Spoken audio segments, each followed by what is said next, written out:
So please, Greg, go ahead. Well, thank you. Appreciate it. Good morning, everyone. It's great to be here. So I'm Greg McNeil. I'm the co-founder of AirMap, and I'm also a professor of law and public policy at Pepperdine University out in California. AirMap is the leading provider of airspace data and services and airspace management for drones and for airspace stakeholders. So airports, air traffic controllers, even cities are going to start to get into this space. Today we're going to talk about something near and dear to my heart as a policy person, which is how do we regulate, manage, and ultimately open the skies for drones. And this is really an exciting moment for the drone ecosystem. Just to give you an idea, some of the statistics up on the slides there. In just the next few years, drones are poised to create $127 billion in economic impact and over 100,000 jobs. Innovation is moving so quickly and technology is evolving so rapidly that we had to completely revolutionize how we're looking at the skies and how we're going to manage these new types of devices. In this new model, government and industry are working collaboratively. They're working together, hand in hand, to create the regulatory framework, but also to create the technology that will scale as these aircraft scale. So before we get into all of that, let's just have a little bit of context. And so back in 2012, the US government sat down, someone in an economics division in the Department of Transportation made a prediction about the number of drones that we would see in the future. And they predicted that by 2020, we would see 30,000 drones operating in the United States. So 3 years from now, we'll see 30,000 drones operating in the United States. In fact, in another economic analysis report that they did, they said that there would be 7,500 commercial drones operating in the United States by 2020. At the time, it sounded like a reasonable estimate. We were talking mostly in 2012, people were focused on the types of drones that you see on battlefields, right? So Predators and Reapers. They weren't really thinking about the types of drones that people are using for inspections and for other types of purposes today. Few in the drone industry, let alone in government, could have predicted how far off, though, that estimate, the 30,000, would actually be. And so let's put that 30,000 there up on the screen for us to just think about and mull on for a little bit. And then in 2014, what we saw was a new estimate. So 2 years later, the total number of small drones in the US, actual numbers, not an estimate, was already estimated at 500,000. So not a prediction, but we estimated that there were 500,000 drones operating in the United States in 2014. That was just the beginning, really, of the exponential growth in the industry. Now the FAA estimates that in 2016 alone, there were 2.5 million drones operating in the United States. And so not surprisingly, they've now revised their estimates for 2020. Remember that 30,000 number. Now the FAA predicts that in 2020, we'll see 7 million drones operating in the United States. And so far, drones have confounded our best ability to make predictions about the future, right? And so obviously a bunch of VCs in the room, if we could predict the future, we'd all be doing a lot better than we're presently doing, and government is no different, really unable to predict what the future will look like. There are already twice as many unmanned aircraft operating in the United States today than there are manned aircraft, and our skies are about to get very crowded. And so today, manned aircraft fly about 87,000 flights daily throughout the world. When drones take flight in earnest, their daily flights will be measured in the millions, not in the thousands. Drones will deliver packages, they'll inspect buildings, they'll assist first responders, and they'll help us in ways that we can't imagine today. One of the estimates that I heard from Google at a presentation recently is that they expect 80,000 daily flights over the city of Los Angeles alone. So that's on a daily basis, just over one urban area. And so drones are really going to change the way we look at things. They're going to change the way we manage and regulate our airspace. They're going to change the way we design our cities and our suburbs. They'll require us also to look at air traffic control in a fundamentally different way. Flying below 400 feet is very different than flying at 30,000 feet. In low-altitude airspace, drones themselves, because they'll be autonomous, will need to understand a complex universe of information. They'll need to look at things in an entirely different way, and really in a way that we've never had to think about in traditional aviation. And so drones will need to understand airspace rules as a map of Los Angeles. Those circles that you see are controlled airspace shapes, the areas where air traffic controllers are actively interested in monitoring manned air traffic today. They'll need to understand that, but they'll also need to understand all the areas down to street corner level detail. They'll need to know about building heights, power lines, and obstacles along their routes. They'll need to know about a local wildfire or a local street fire.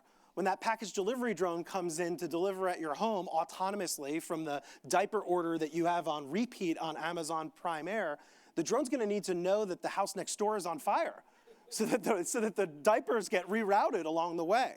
They'll need to know about a medevac helicopter that's landing at a nearby hospital. They'll even need to know when to avoid flying over the crowd at the Saturday's farmers market, or about the county fair that just came to town, where all of a sudden, where they previously had been routing an efficient route, now there's a Ferris wheel in the way. And how will drones know about all of this information?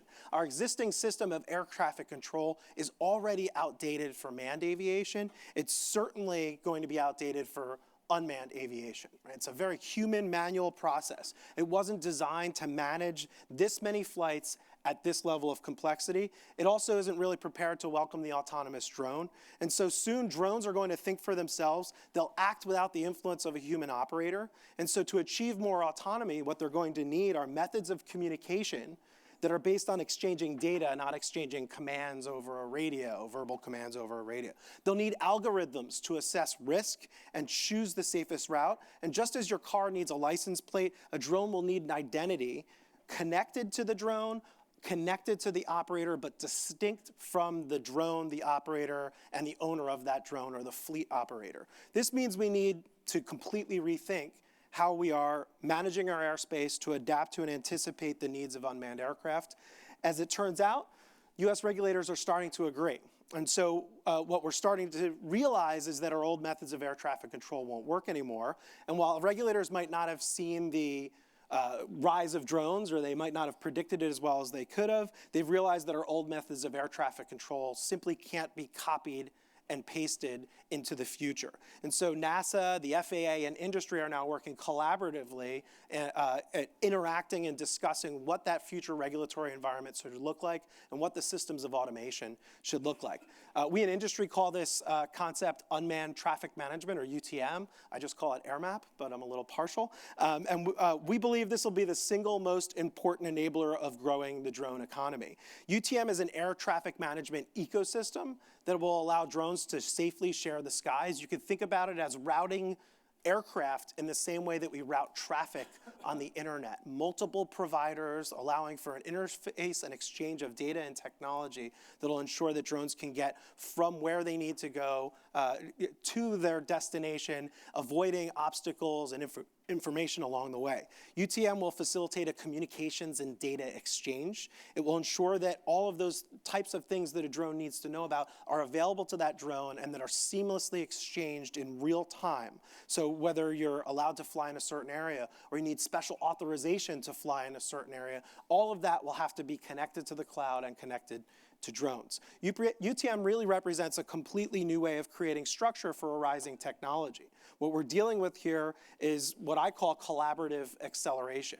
It's a moment and an opportunity where industry, instead of trying to disrupt government, comes to government and says, here are the technologies that will enable the future. How do we help you accelerate the development and the regulatory framework so that we can put these technologies in the hands of government operators, in the hands of private industry, and ensure that this ecosystem, this efficient ecosystem, actually takes off. And so it's not really about disruption when we talk about a heavily regulated industry like this.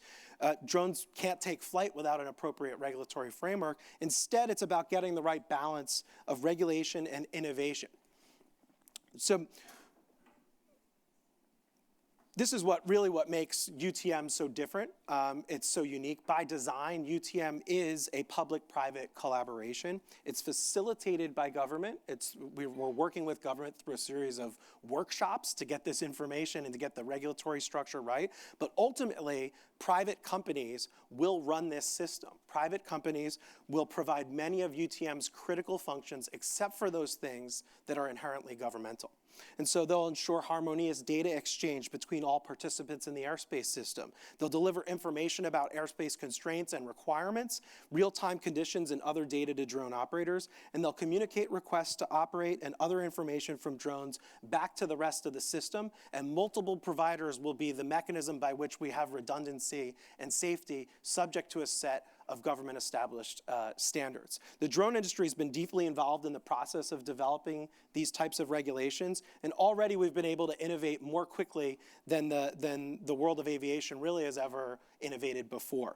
Collaboration has led to solutions that could not have been designed by either industry or government work alone, and competition is pushing the drone industry to continue to move faster to accelerate the work of government while also competing with other providers in the system. This is really collaborative acceleration at work, and if we remain true to this cooperative spirit and ambitious in our aims, drones will transform our economy and our daily lives. And if history is any indication, I really think that they'll outpace any predictions that we could make here today. We started off with the predictions that were off, and I'll try not to make too many predictions, but here's what I know is coming, just from the customers that we work with. We expect drones will inspect infrastructure and assist with construction. We expect that because they're already doing it today. The only question is, how do they start doing it at scale autonomously beyond line of sight?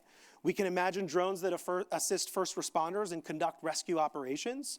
Even drone delivery systems are just around the corner. And at AirMap, what we like to say is that if you can deliver a package, you can deliver a person. And so the regulatory infrastructure that we're building today will set us on a path towards a complete transformation of aviation. Low-altitude airspace will be accessible not only to our Amazon order, but also to every person in this room. Someday you'll walk outside, you'll hail an Uber, it'll take you to a location where you get in a different type of flying vehicle, and that will take you to your destination. The trip to the shore won't be on New Jersey Transit, it'll be in some kind of flying device that'll get you there in 15 or 20 minutes. And so we've long considered the flying car science fiction, but ultimately with UTM, with AirMap, with technology that industry is providing, all of this will really be within our reach, and I'm pretty excited for it and excited to have a